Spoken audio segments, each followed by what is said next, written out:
গাইবান্ধায় নদ নদীর পানি কমতে শুরু করলেও থামছে না নদী ভাঙন। ব্রহ্মপুত্র, তিস্তা, করতোয়া ও ঘাঘট নদীর তীরবর্তী অন্তত ৪৫টি পয়েন্টে অব্যাহত রয়েছে তীব্র ভাঙন।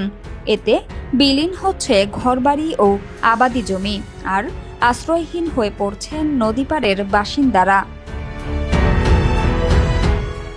গাইবান্ধার ফুলছড়ি উপজেলার কঞ্চিপাড়া ইউনিয়নের পূর্ব কঞ্চিপাড়া ও রসুলপুর গ্রামের মধ্যবর্তী এলাকায় সবচেয়ে বেশি ভাঙন দেখা দিয়েছে। স্থানীয়দের দাবি, গত ২ সপ্তাহে অর্ধ শতাধিক বাড়িঘর নদীগর্ভে বিলীন হয়েছে। পানি আরও কমায় ভাঙনের তীব্রতাও বেড়েছে। ভুক্তভোগীদের অভিযোগ, বারবার সংশ্লিষ্ট দপ্তরে জানিয়েও ভাঙন প্রতিরোধে জিওব্যাগ ফেলা বা জরুরি কোনো ব্যবস্থা নেওয়া হয়নি। পাশাপাশি আশ্রয়হীন পরিবারগুলোর জন্য এখনো পর্যন্ত ত্রাণ বা আর্থিক সহায়তাও মেলেনি। তবে পানি উন্নয়ন বোর্ড জানিয়েছে, একযোগে অনেক স্থানে ভাঙন শুরু হওয়ায় সীমিত বরাদ্দের কারণে সব এলাকায় কাজ করা সম্ভব হচ্ছে না।